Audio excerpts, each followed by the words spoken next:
tambah repot, bertambah lagi kewajibannya karena dia harus dua. Kalau misalnya di keluarga yang laki-laki ada kematian, otomatis yang perempuan harus ke sana. Yang di keluarga perempuan ada piodalan, otomatis dia juga harus ke yang perempuan, tidak satu-satu jadinya. Kalau misalnya perkawinan nyentana kan satu aja.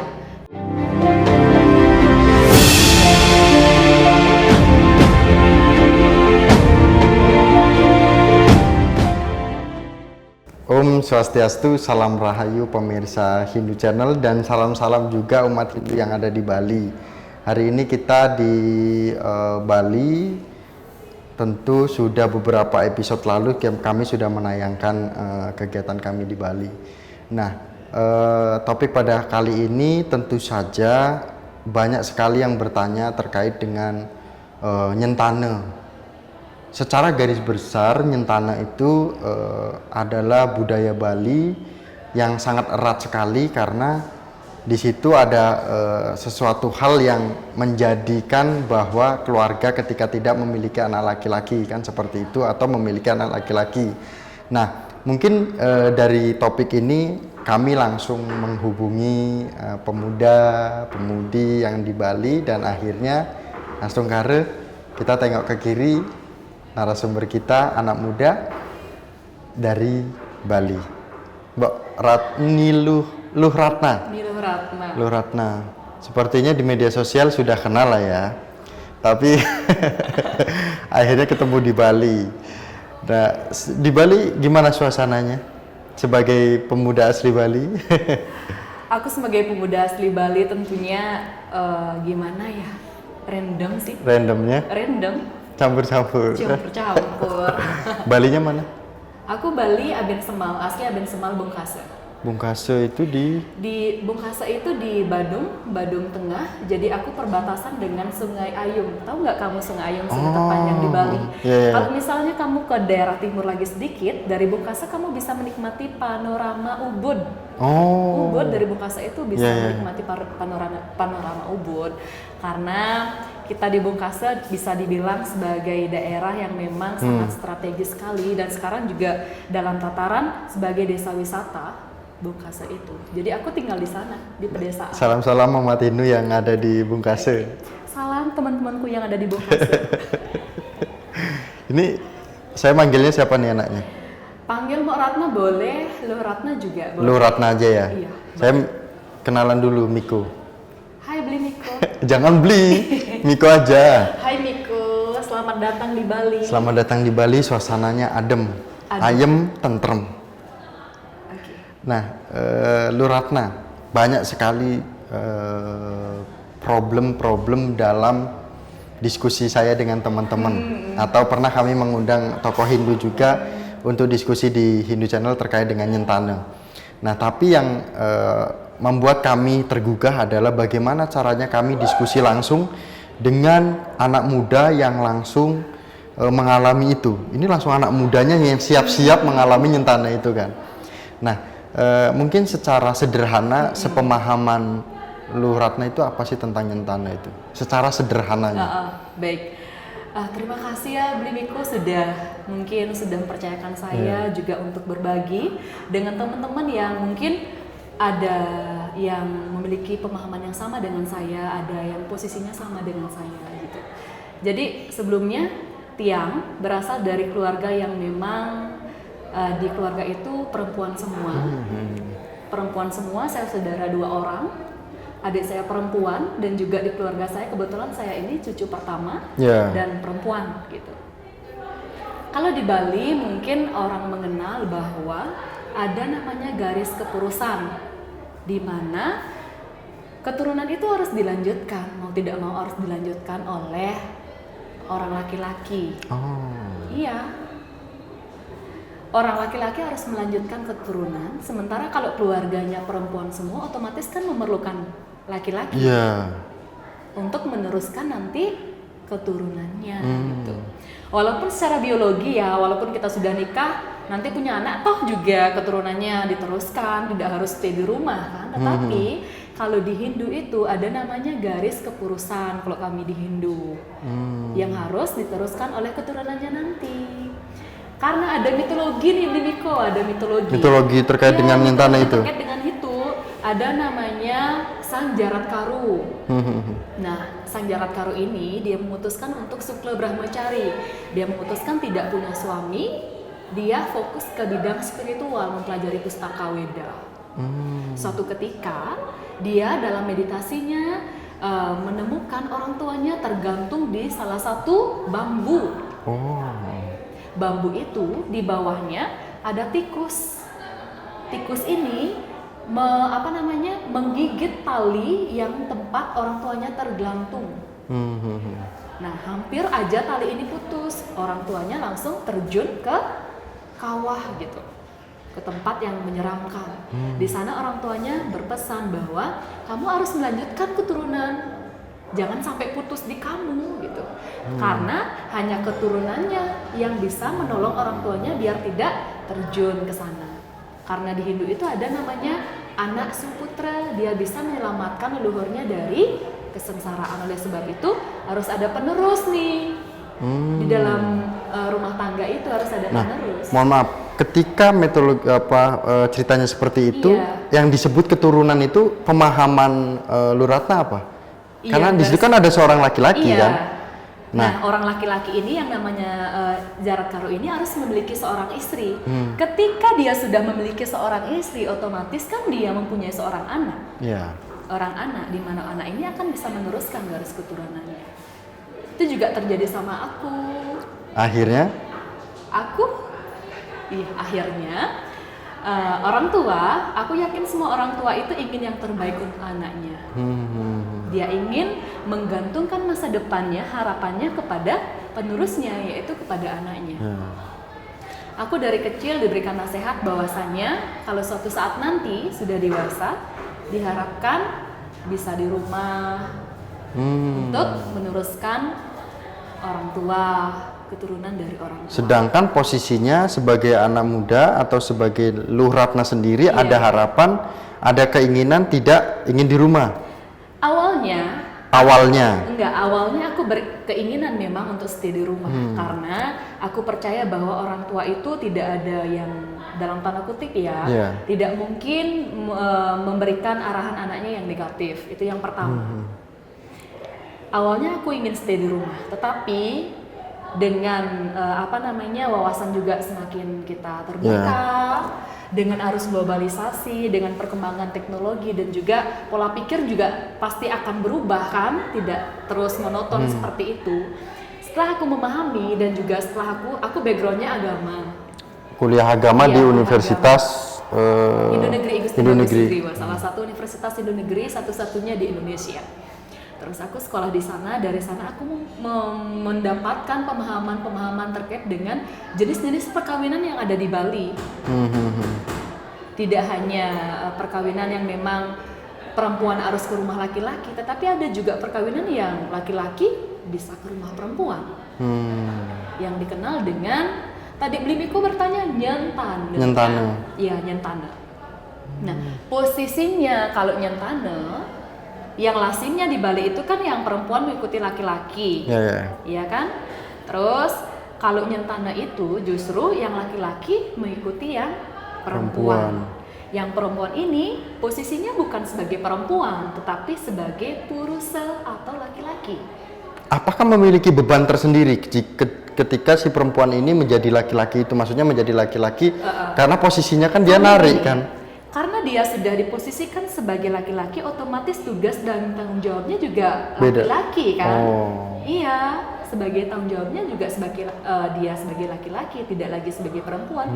Justru yang laki-laki ini dia sebagai perempuan.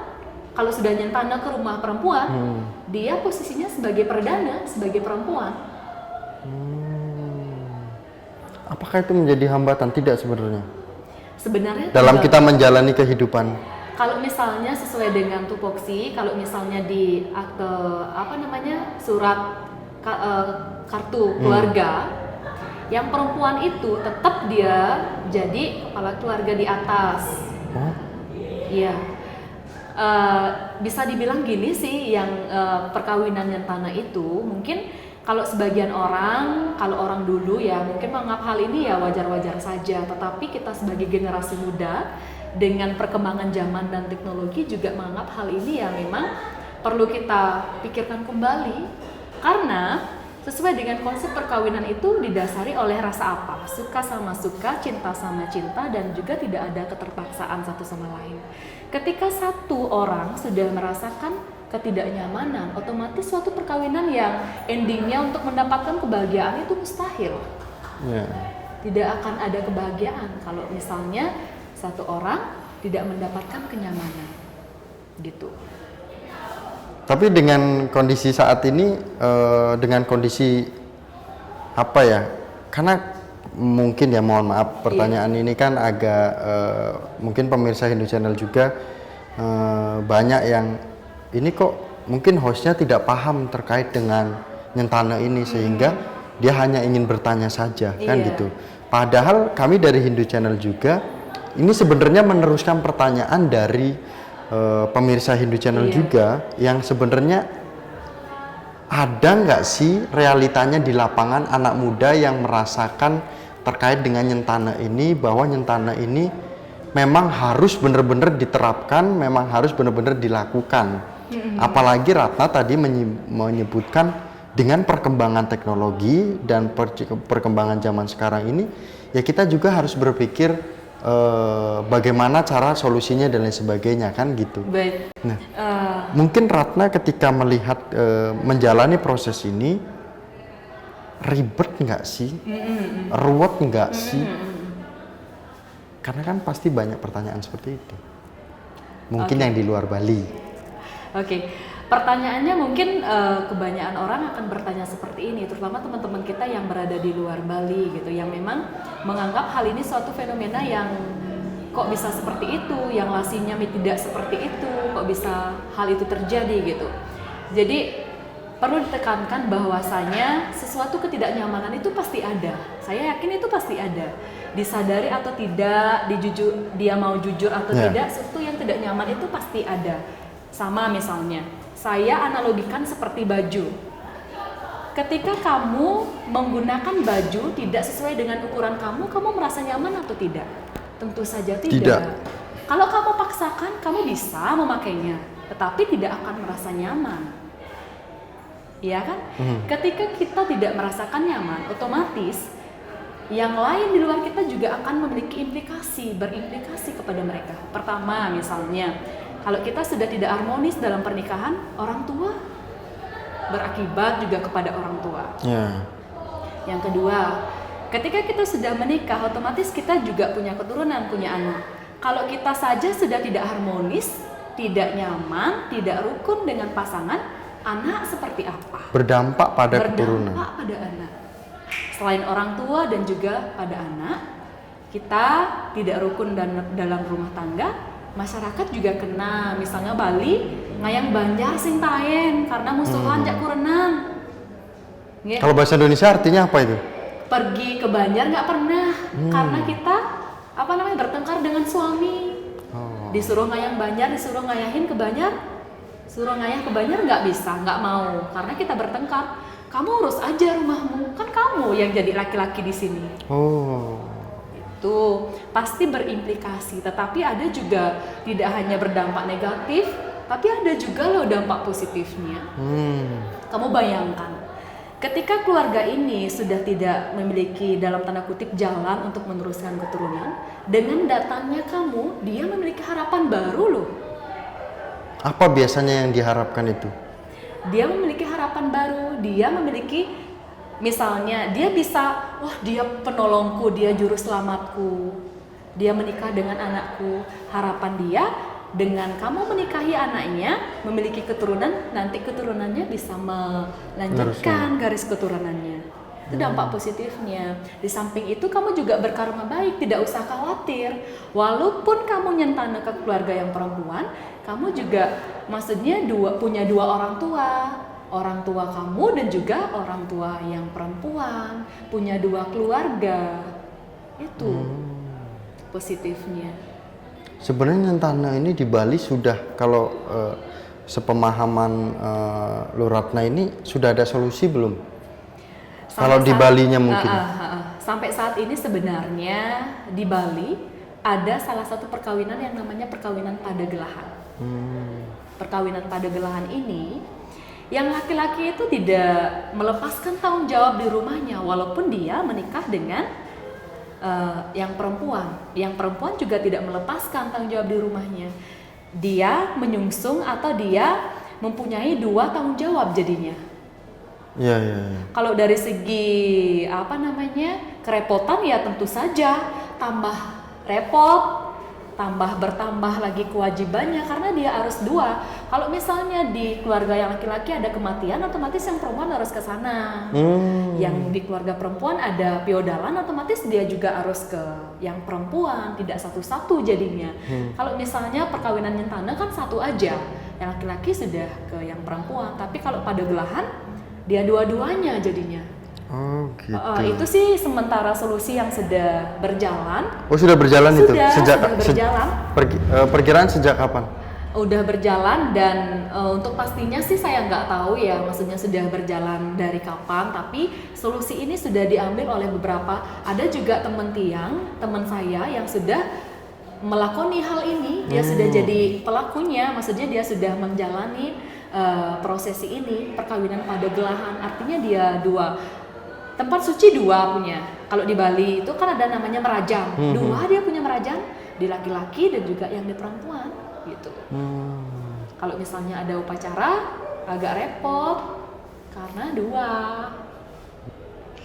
Sepertinya seru juga ya kalau kita menjadi anak muda yang sebagai pelaku di lingkungan, maksudnya sebagai pelaku itu ya kita melakoni, kita mengikuti tradisi itu gitu loh, sehingga kita paham kan gitu. Iya benar. Nah kemudian yang menjadi pertanyaan lagi itu tadi kan Ratna sepertinya sudah paham sekali secara anak mudanya tentang perkawinan nyentana ini. Iya. Berarti Ratna sekarang umur? Aku sekarang 24. 24. Iya, 24 tahun. Pasti sudah ada planning atau sudah ada rencana. Oke. Apalagi di keluarganya tidak ada keturunan laki-laki kan, Iya, seperti bener. itu. Bagaimana? Wow. Sebenarnya gini, aku sekarang di usia 24 tahun, mau tidak mau seorang perempuan itu harus dalam pikiran aku sudah berpikir ya dari dulu, karena orang tuaku bilang kalau bisa diam di rumah, stay di rumah gitu. Yang artinya aku harus nyari sentana. Tetapi di usia 24 tahun ini aku sudah memutuskan sama pasanganku bahwasanya kita harus ada solusi. Solusi dalam artian kita tidak melawan orang tua, tetapi kita cari jalan tengah. Cari jalan tengah. Kebetulan aku diberikan kepercayaan untuk merawat salah satu teman-teman kita atau orang yang di luarku, walaupun dalam tanda kutip dia tidak seiman denganku. Oh gitu. Tetapi dengan keterbukaan orang tua mau menerima dan lain sebagainya, aku memutuskan untuk mengadopsi. Oh, sudah Berjalan. berjalan? Sudah berjalan, sekarang dia berusia 7 bulan. Oh, itu Dia berusia 7 bulan. ada ajarannya atau mungkin secara ajaran tradisinya memang diadakan atau memang si Luh Ratna saja yang mengadakan? Karena gini, aku percaya bahwasanya tidak ada sesuatu yang kebetulan. Pertemuan tidak ada yang kebetulan, perpisahan juga tidak ada yang kebetulan. Daun jatuh aja udah ada yang ngatur, apalagi pertemuan. Sampai hal itu bisa terjadi kan pasti ada jalannya. Memang jalannya seperti itu. Dan aku melalui proses ini tidak singkat. Aku 2 tahun pencarian. Ke yayasan, ke rumah sakit, ke panti asuhan dan lain sebagainya. Sampai ada keluarga yang memang dengan kesadarannya dia ingin memberikan anaknya untuk dirawat gitu, agar nanti masa depannya diharapkan bisa lebih baik gitu.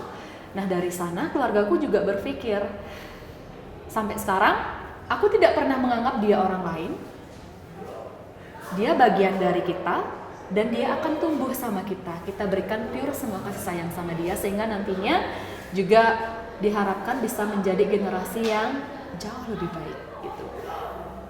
Di Hindu sendiri sebenarnya proses ini ada yang namanya memeras. Memeras itu artinya mengangkat seseorang gitu masuk ke dalam keluarga kita yang baru. Prosesnya juga sudah berjalan waktu dia berusia 3 bulan. Di dalam kandungan? Enggak, 3 bulan sudah setelah lahir. Ada yang namanya nyambutin. Nyambutin itu dalam bahasa Indonesianya menyambut anggota keluarga baru gitu. Di sana aku juga tidak hanya secara tradisi, tidak hanya secara upakara, tetapi aku juga mengundang pihak setempat seperti perbekal, kepala desa, bendesa, dan juga di sana ada proses administrasi yang harus dipenuhi. Tidak mudah, hal itu tidak mudah. Gitu, ada prosesnya memeras di sana seolah-olah orang tuaku memang ada proses melahirkan seperti itu. Gitu. Kalau aku sebagai generasi muda ya berpikir kalau misalnya orang tua, dia biarpun orang tua, kalau misalnya ada keliru atau kesalahan, kita sebagai anak boleh memberikan alternatif atau solusi asalkan itu masih dalam jalur yang benar. Gitu. Dan juga buat kebaikan keluarga. Untuk kebaikan gitu. Itu kalau aku.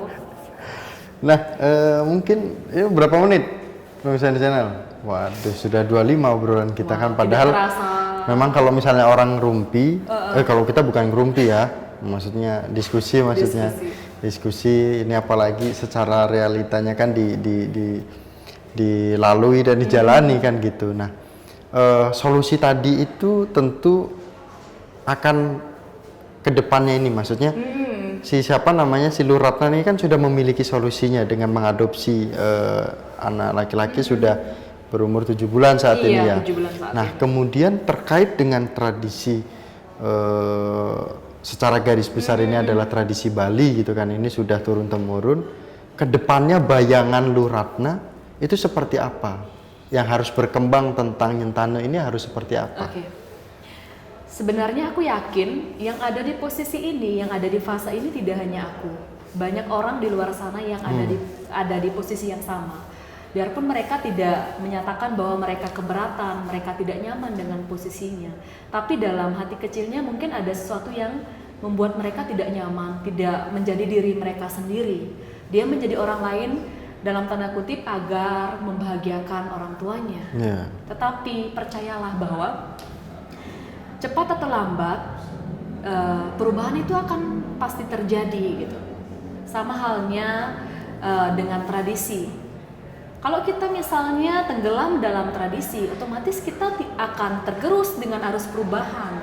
Karena yang kekal itu hanyalah perubahan gitu. Kalau misalnya kita mempertahankan tradisi yang secara hak dan kewajiban, kita kan punya HAM. Yang artinya kita punya hak asasi yang memang tidak boleh dilanggar oleh orang lain. Salah satunya yaitu kebebasan memilih apa yang kita inginkan. Itu hak kita loh. Kita berhak loh menentukan pilihan kita. Kita berhak loh menentukan jalan kita. Apalagi itu masalah kehidupan kita. Pernikahan itu tidak bisa sekarang gagal kita ulang lagi. Gagal ulang lagi. Iya kan? Kalau pernikahan itu dari awal sudah tidak didasari oleh komitmen, tidak didasari oleh rasa suka sama suka, cinta sama cinta, apalagi didasari oleh paksaan. Endingnya seperti apa? Pasti tidak akan pada ending yang sesungguhnya, yaitu mencapai suatu kebahagiaan. Lagi-lagi, kalau berbicara tradisi, boleh mempertahankan suatu tradisi asalkan tradisi itu relevan dengan zaman. Tetapi kalau sudah tidak relevan, sama halnya seperti baju.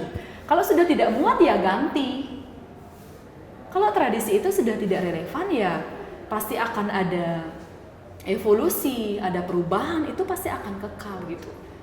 Kalau aku memandang perubahan itu bukan sebagai sesuatu yang memang ditakuti, tetapi mari kita sambut perubahan itu sebagai sesuatu yang kita nantikan dan kita sambut dengan baik dan kita siap akan perubahan itu. gitu. Sehingga lingkungan kita juga merasa nyaman, adem, Iya. tenang, damai kan gitu. Kalau kita sudah nyaman, otomatis orang di sekeliling kita juga Pasti. akan merasakan kenyamanan. Nah ini kalau nanti ada yang nanya-nanya boleh ya, boleh nanti tinggal komen aja atau nanti di Instagramnya, kalau nggak di Instagramnya apa nih? Instagramku, Luh Ratna. Lu Ratna, mungkin nanti pemirsa Hindu Channel yang penasaran kegiatan di Balinya seperti apa kan gitu. Nah ya diskusi kita mungkin obrolan kita sampai sini saja. Nah mungkin kita 2 sampai 3 hari ke depan kita akan balik lagi ke markas kita gitu kan. Nanti kapan-kapan kita ketemu lagi di Bali. Ini rumah kedua kita lah besok lah. Gitu maksudnya rumah kedua kita Hindu Channel, bukan saya dan Mbok Ratna kan gitu. Karena kan nggak mungkin udah ada planning kan dengan calonnya. Nah, terima kasih pemirsa Hindu Channel. Diskusi kita pada hari ini terkait dengan nyentane. Nah, diskusi kali ini semoga dapat bermanfaat bagi kita semua, baik pemirsa Hindu Channel dan kami yang diskusi pada hari ini di Bali. Dan jangan lupa dukung Hindu Channel, like, komen, dan subscribe. Mungkin Mbok Ratna juga perlu menyampaikan ke umat Hindu yang ada di lingkungan Mbok, nanti jangan lupa apa? Like, komen, dan subscribe Hindu Channel. Dan akhir kata kami tutup dengan Paramasanti bersama dengan Luh Ratna Sari dari Bali. Om Santi Santi Santi Om. Suksema, sehat-sehat. Salam dengan keluarga.